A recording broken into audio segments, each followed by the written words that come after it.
आज हम लोग इकोनॉमिक्स का इंट्रोडक्शन सीखेंगे।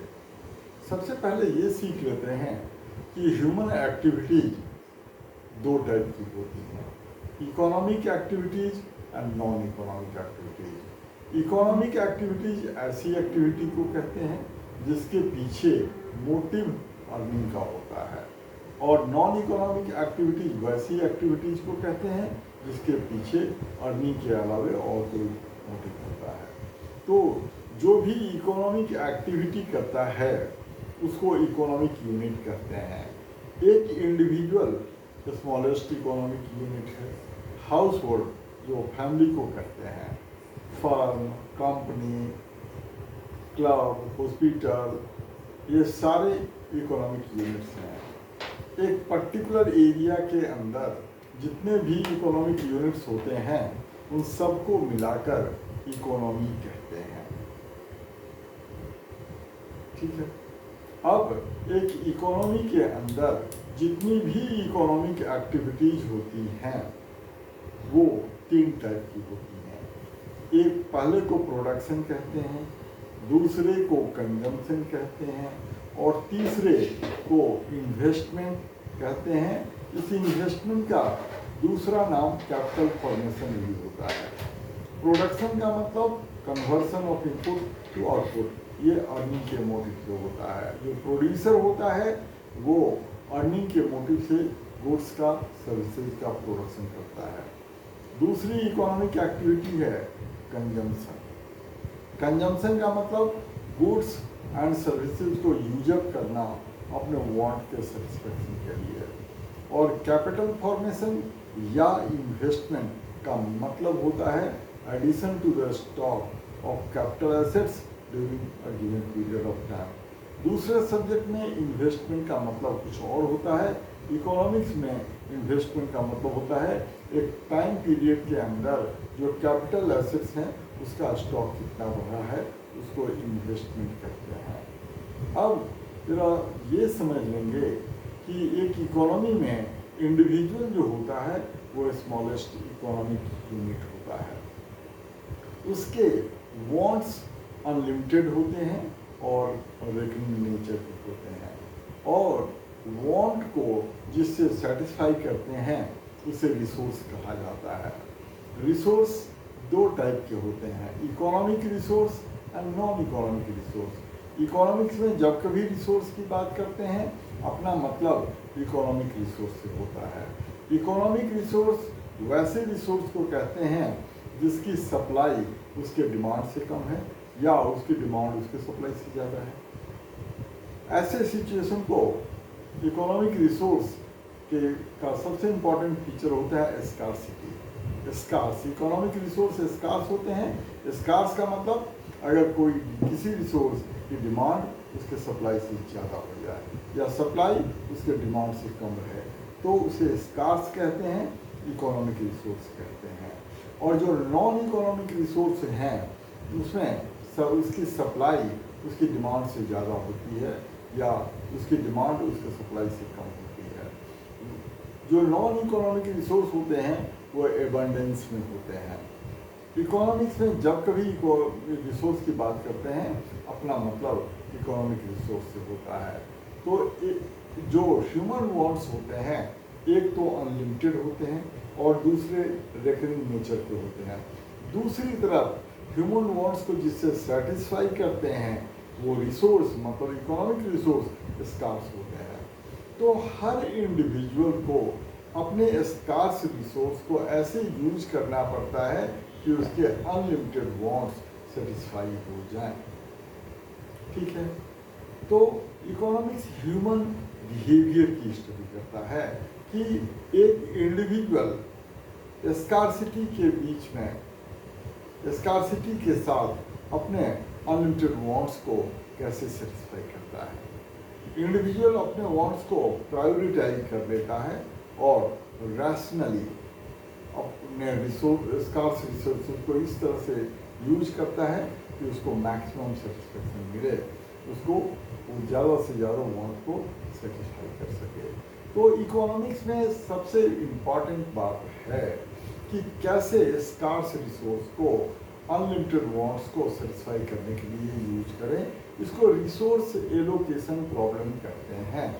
अपने वांट के सेटिस्फेक्शन के लिए रिसोर्स को यूज करना, वो एलोकेशन ऑफ रिसोर्सेज है। ये जो रिसोर्स एलोकेशन प्रॉब्लम है, ये 3 रीजन की वजह से क्रिएट होते हैं। पहला रीजन होता है, एक तो वो ह्यूमन वांट्स अनलिमिटेड हैं, दूसरा रिसोर्सेज स्कार्स हैं, और तीसरा रिसोर्सेज के ऑल्टरनेटिव यूजेज होते हैं। तो इन 3 रीजन की वजह से ही सारे इकोनॉमिक प्रॉब्लम अराइज होते हैं। Economic problem means resource allocation problem.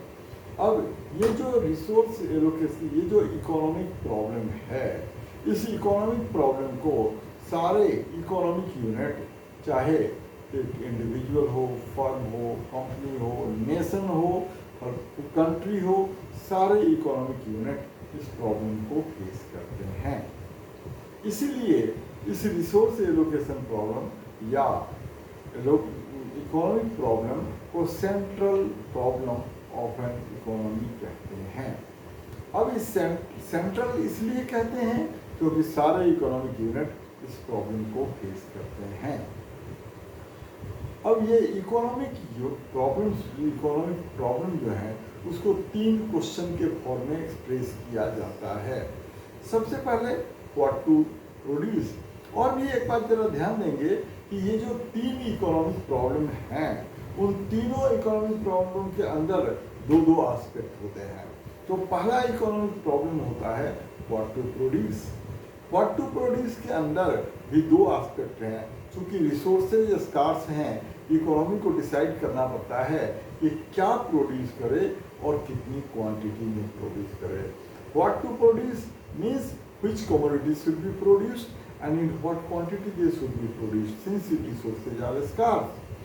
जब ये प्रॉब्लम सॉल्व हो जाता है तो दूसरा प्रॉब्लम आता है how to produce. How to produce production के टेक्निक से रिलेटेड है। प्रोडक्शन के टेक्निक को ब्रॉडली 2 कैटेगरी में बांट सकते हैं, लेबर इंटेंसिव टेक्निक और capital intensive technique. Labour intensive technique में मैनुअल लेबर ज़्यादा यूज करते हैं और कैपिटल इंटेंसिव टेक्निक में मशीन ज़्यादा यूज करते हैं। अब चूँकि वो जो टेक्निक्स ऑफ प्रोडक्शन हैं वो भी स्कार्स रिसोर्स हैं, वो भी एबंडेंस में नहीं है। तो इकोनॉमी को एक लीस्ट कॉस्ट कॉम्बिनेशन तैयार करना पड़ता है कि पहले प्रॉब्लम को सॉल्व करने के लिए जो टेक्नोलॉजी को यूज करे वो उसका एक ऑप्टिमम कॉम्बिनेशन होना चाहिए। ऑप्टिमम कॉम्बिनेशन वो होगा जिसका कॉस्ट कम से कम होगा। कितना लेबर इंटेंसिव टेक्निक को फॉलो करें, कितना कैपिटल इंटेंसिव टेक्निक को फॉलो करें। जो तीसरा प्रॉब्लम आता है वो है फॉर होम टू प्रोड्यूस। अब ये फॉर होम टू प्रोड्यूस के भी 2 एस्पेक्ट होते हैं कि जो गुड्स प्रोड्यूस हुए हैं उसका डिस्ट्रीब्यूशन लोगों के बीच में इकोनॉमी में कैसे हो, रिच के लिए या पुअर के लिए। डिफरेंट सेक्टर्स ऑफ इकोनॉमी में गुड्स का, सर्विस का प्रोडक्शन कैसे हो और उसके बदले में जो प्रोड्यूसर को उसका मनी वैल्यू मिलता है। दूसरा प्रॉब्लम से रिलेटेड जो है उसका डिस्ट्रीब्यूशन। 4 फैक्टर्स ऑफ प्रोडक्शन होते हैं, land, labour, capital, enterprise. Producer को जो रिटर्न मिलता है गुड्स एंड सर्विस को सेल करके, उसे वो चारों फैक्टर में लैंड, लेबर, कैपिटल और एंटरप्राइज के बीच में डिस्ट्रीब्यूट कर देता है। तो कितना लेबर को वेज दे, लैंडलॉर्ड को रेंट कितना दे, कैपिटलिस्ट को इंटरेस्ट कितना दे और एंटरप्राइज जो वो की खुद है अपने पास में प्रॉफिट कितना रखे। तो ये 3 इकोनॉमिक प्रॉब्लम होते हैं। अब हम लोग अगले टॉपिक पर आते हैं, अपॉर्चुनिटी कॉस्ट। ये बहुत ही इम्पॉर्टेंट कॉन्सेप्ट है। इस चैप्टर में भी हम लोग सीखेंगे और आगे कॉस्ट चैप्टर में भी सीखेंगे। अपॉर्चुनिटी कॉस्ट होता क्या है? Opportunity cost is the value of next best alternative for gone. मतलब अगर एक रैशनल इकोनॉमिक यूनिट कौन होता है? ये एक इकोनॉमिक्स का फंडामेंटल एजम्पशन है इकोनॉमिक्स में हम ये मान लेते हैं कि हर इंडिविजुअल रैशनल होता है। रैशनल होने का मतलब उसके अंदर दो बातें हैं, वो कॉस्ट मिनिमाइजर है, वो बेनिफिट मैक्सिमाइजर है। अगर ऐसा कोई है तो वो रैशनल है, ये मान के चलते हैं। तो जो रैशनल इकोनॉमी की यूनिट होता है, अगर किसी एक्टिविटी को वो करता है तो जो नेक्स्ट बेस्ट ऑल्टरनेटिव उसके पास था उसे वो अप्लाई नहीं करता है, उसे वो यूज नहीं करता, क्योंकि वो बेस्ट को यूज कर रहा है। तो बेस्ट को करने के लिए उसको सेकंड बेस्ट को सेक्रीफाइस करना पड़ता है, वही बेस्ट का अपॉर्चुनिटी कॉस्ट हुआ। इसी को एक एग्जांपल से समझ सकते हैं। अगर एक फार्मर के पास सपोज करते हैं कि 1 एकड़ लैंड है, वो उसमें पैडी का भी प्रोडक्शन कर सकता है और व्हीट का भी प्रोडक्शन कर सकता है। अगर वो पैडी का प्रोडक्शन करता है तो उससे राइस बना करके वो 12,000 रुपीज़ में सेल कर सकता है। लेकिन अगर वहीं पर वो व्हीट का प्रोडक्शन करता है तो पूरे व्हीट को वो 10,000 रुपीज़ में सेल कर सकता है। अब बीइंग ए रैशनल फार्मर, वो अपने लैंड पर व्हीट को प्रोड्यूस नहीं करेगा, पैडी प्रोड्यूस करेगा, राइस का प्रोडक्शन करेगा। तो राइस के प्रोडक्शन का उसका अपॉर्चुनिटी कॉस्ट 10,000 रुपीज होगा, जो कि वो व्हीट के प्रोडक्शन से कर सकता था। अब हम लोग नेक्स्ट कॉन्सेप्ट में आते हैं। अगला कॉन्सेप्ट के 6 नाम हैं। पहला नाम है production possibility curve, production possibility boundary, production possibility frontier, और इसी को transformation curve, transformation boundary and transformation frontier कहते हैं। अब इसका मतलब समझेंगे कि प्रोडक्शन पॉसिबिलिटी कर्व होता क्या है। प्रोडक्शन पॉसिबिलिटी कर्व एक डायग्रामेटिक प्रेजेंटेशन होता है showing production of 2 goods with full and efficient utilization of available resources। इस डेफिनेशन को अच्छी तरह से ध्यान में रखेंगे कि प्रोडक्शन पॉसिबिलिटी कर्व एक डायग्रामेटिक प्रेजेंटेशन होता है प्रोडक्शन, 2 कमोडिटी के प्रोडक्शन के कॉम्बिनेशंस का, जिससे गुड्स एंड सर्विस, जिससे रिसोर्सेज फुल्ली यूटिलाइज होते हैं और इफिशिएंटली यूटिलाइज होते हैं। अब ये जो प्रोडक्शन पॉसिबिलिटी कर्व है, इसके 4 एजम्पशन होते हैं। पहला एजम्पशन ये है कि सिर्फ 2 ही कमोडिटी के का प्रोडक्शन हो सकता है, सारे रिसोर्सेज को यूज करके सिर्फ 2 ही कमोडिटी का प्रोडक्शन कर सकते हैं। दूसरा एजम्पशन है कि जो रिसोर्सेज हैं वो गिवन हैं, हमें पता है कि रिसोर्सेज कितने हैं, वो फिक्स्ड हैं, लेकिन उन रिसोर्सेज को दोनों कमोडिटी के प्रोडक्शन में यूज किया जा सकता है। तीसरा एजम्पशन होता है कि not all resources are equally efficient in production of all the commodity. जो रिसोर्स एक कमोडिटी के प्रोडक्शन में ज़्यादा अच्छी तरह से यूज हो सकता है, वो दूसरी कमोडिटी के प्रोडक्शन के लिए उतना यूजफुल नहीं हो सकता है। और फोर्थ एजम्पशन होता है कि फोर्थ एजम्पशन है कि resources are fully and efficiently utilise, और एक एजम्पशन होता है कि technology is given and constant. तो अब प्रोडक्शन पॉसिबिलिटी कर्व को समझने के लिए एक प्रोडक्शन पॉसिबिलिटी शेड्यूल बनाते हैं।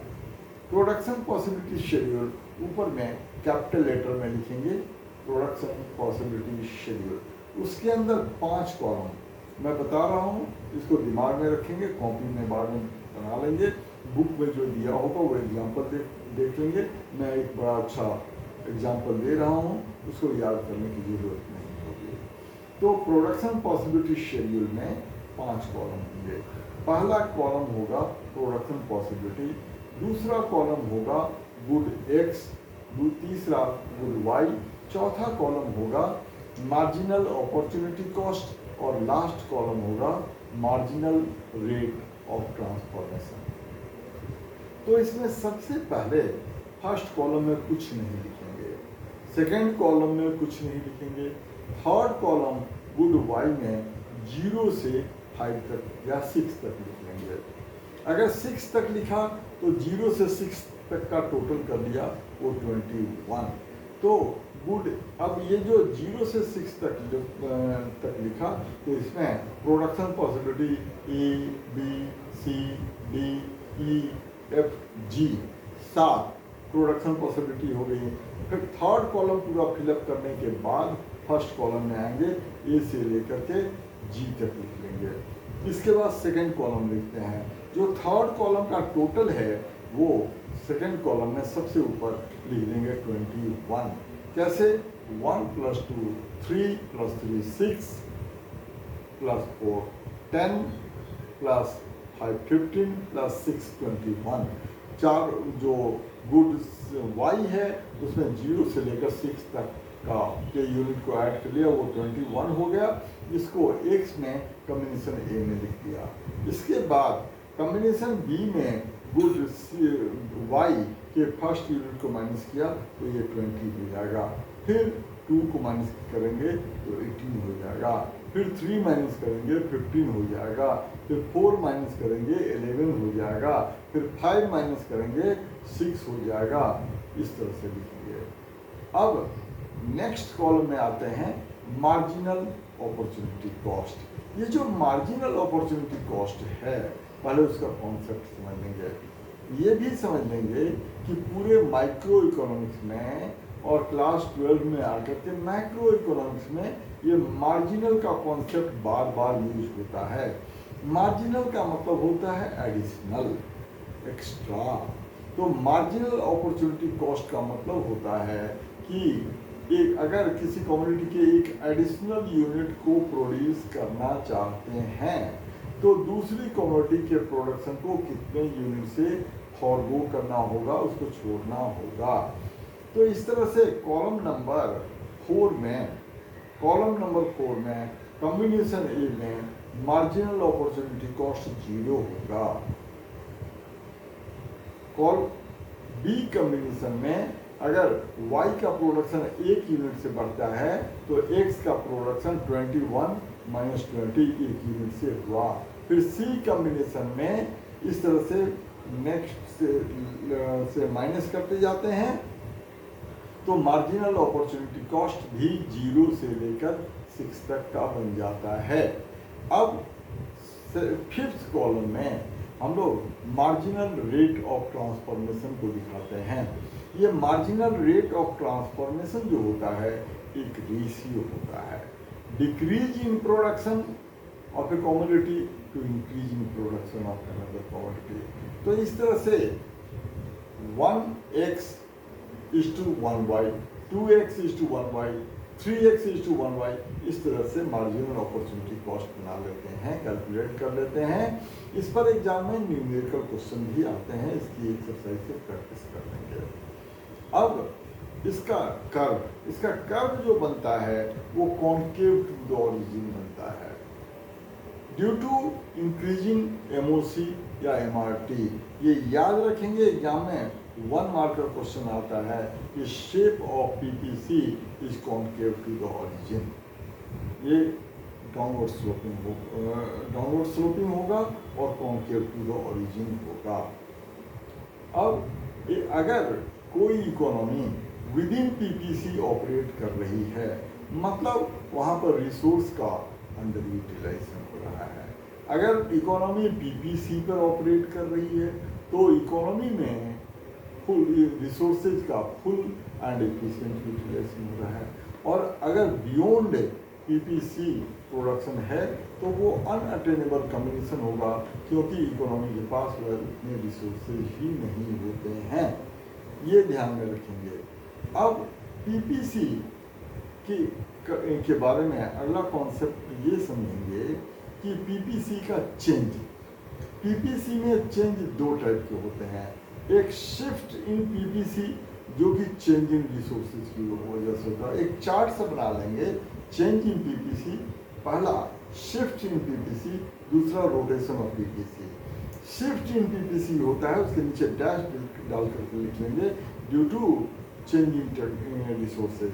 अगर रिसोर्स इकोनॉमी में बढ़ जाए तो ईपीसी राइटवर्ड शिफ्ट हो जाता है, और रिसोर्स घट जाए तो ये लेफ्टवर्ड शिफ्ट हो जाता है। और रोटेशन में क्या होता है, वो टेक्नोलॉजी में चेंज की वजह से होता है। अब रोटेशन को भी दो पार्ट में बांट सकते हैं, गुड एक्स का रोटेशन, गुड वाई का रोटेशन, और अगेन एक्स और वाई को दो पार्ट में बांट सकते हैं। एक्स एक्सिस पर जो गुड है एक्स, उसका रोटेशन अगर उसकी टेक्नोलॉजी पुरानी हो जाए तो वो लेफ्टवर्ड रोटेट करेगा, अगर नए इम्प्रूव टेक्नोलॉजी यूज करें एक्स के प्रोडक्शन में तो राइटवर्ड रोटेट करेगा। इसी तरह से वाई एक्सिस पर जो कमोडिटी है, अगर उसकी आउटडेटेड टेक्नोलॉजी हो तो वो लेफ्टवर्ड रोटेट करेगा, इम्प्रूव टेक्नोलॉजी हो तो वो राइटवर्ड रोटेट करेगा। ऐसे ही गुड वाई के साथ भी कैलकुलेट कर सकते हैं। एक्स एक्सिस पर आउटडेटेड टेक्नोलॉजी से लेफ्टवर्ड रोटेशन होगा और इम्प्रूव टेक्नोलॉजी से राइटवर्ड रोटेशन होगा। इसी तरह से वाई एक्सिस पर जो कमोडिटी है उस पर भी राइटवर्ड और लेफ्टवर्ड रोटेशन होंगे, इसको ध्यान में रखेंगे। तो ये एक तरह से इंट्रोडक्शन ऑफ इकोनॉमिक्स क्लास 11 में, और अगेन क्लास 12 पास कर लेने के बाद CUET में ये सारे कॉन्सेप्ट याद रखेंगे। बुक से चैप्टर को पढ़ेंगे, मैंने जो कहा है उसको सुन लेंगे तो उस चैप्टर का अच्छा रिवीजन हो जाएगा। फिर एक्सरसाइज के जितने क्वेश्चन आंसर हैं, चाहे वो MCQ हो या जितने भी टाइप के क्वेश्चन आते हैं, subjective question, objective question, numerical question, वो सारे बना लेंगे तो ये चैप्टर पर पूरा कमांड आ जाएगा। मैं अगले वीडियो में कंज्यूमर इक्विलिब्रियम को एक्सप्लेन करने की कोशिश करूँगा।